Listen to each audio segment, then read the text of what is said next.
All right, welcome back, ladies and gentlemen, here for another episode of Take It From Somebody That Knows. And this episode is going to be Who Taught the Leaders? But before I get into this one, I want to shout out the people who are helping me to keep these conversations going. None other than Diggs by Diggs Real Estate. Check them out. Yeah, Diggs by Diggs Real Estate. So I believe in putting support behind the people who put their support behind the vision. So the vision started with Diggs by Diggs. We use real estate to invigorate the community. So this platform that we put together is for you all to help us develop as a unit. And so Diggs by Diggs Real Estate. So yeah, let's talk about leadership. I think that we're experiencing a leadership recession. And it's not because we don't have people in charge. Shit, we got plenty of people in charge. We have people with titles, people with authority, people with the ability to tell somebody else what to do. But let me tell you, having authority and knowing how to lead are not the same thing. I think we promoted so many people without preparing them that entire organizations are now depending on everything to go right.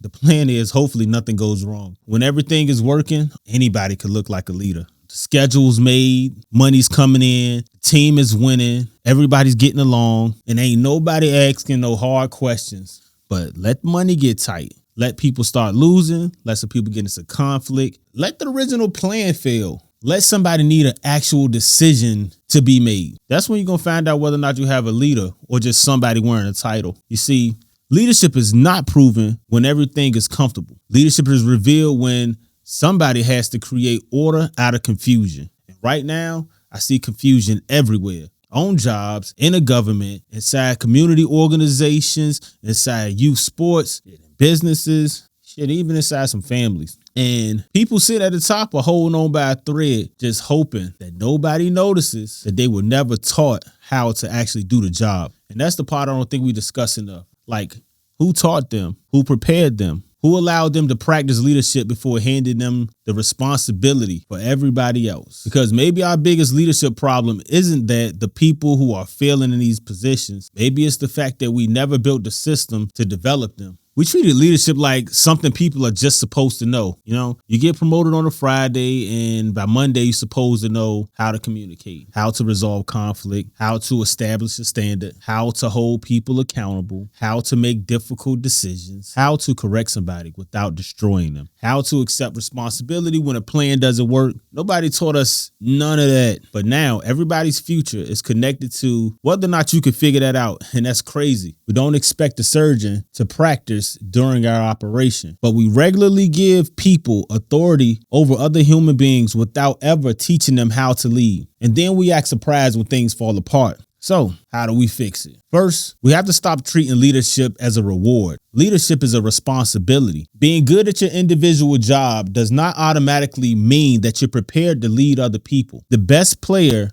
does not automatically make the best coach. The highest producer does not automatically make the best manager, and the loudest person in the room is not automatically the one with the clearest direction. Before we give somebody a title, we need to make sure that they understand the weight. Second, leadership has to be practiced. People need an opportunity to lead something small before they're given a responsibility to do something big. Give them a project, give them a team, give them a problem. Let them make a decision. Let them make a mistake. Then sit down and talk about what happened. What did you see? What did you miss? What would you do differently? That's how leaders are developed, through preparation, experience, and correction, and repetition, but not through a job title. Third, leaders need accountability too. Somewhere along the way, accountability became something that leaders give to everybody beneath them. But who corrects the leader? Who tells the coach when a system isn't working? Who tells the boss when nobody understands the instructions? Who tells the person in charge? You may be the problem. A leader who cannot receive correction will eventually become dangerous to everybody that they're responsible for, because leadership without accountability turns into ego. And ego will protect the position before it protects its people. And finally, leadership has to produce more than leadership. If you've been in charge for 10 years and nobody around you is prepared to step into your position, what exactly have you built? If everything collapses the moment that you leave, that's not legacy, that's dependency. Real leaders should leave people stronger, more capable, more confident, and more prepared to lead than they were before they met you. But listen, Talking about the problem is not the same as doing something about it. So I want to start small. I'm looking for a small group of men who are willing to meet once a month for like a hike, an honest conversation, no big conference, no fancy stage, no pretending that I have all the real answers. Just want to go for a walk. We're going to talk about business, talk about leadership, talk about strategy, systems, fatherhood, community, and the real problems that we're facing. But our conversation has to produce something. My vision is to have each man contribute a designated amount of money. We'll identify a cause, an organization in need. We'll put it together, put our resources behind it, and then we'll take the strategies and the lessons from these conversations and find a simple way to build it with other people. Maybe we could do other short videos, make a written breakdown or even a community project. But, something has to leave the walk besides tired legs and good conversation, because we have enough people talking about what somebody else needs to do. I want to build something with men who are willing to ask, what can we do? What do we have? Who can we help? And most importantly, when do we start? I don't believe leadership is dead. I believe that leadership has been neglected. One person, one conversation, one responsibility, one decision, and one example at a time. I'm not looking for hundreds of men, just for a few who are serious about putting their money where their mouths are. So if that sounds like you, shit, we here now. But hey, just taking it all in from somebody that knows, man. Diggy knows. I'm out. Peace.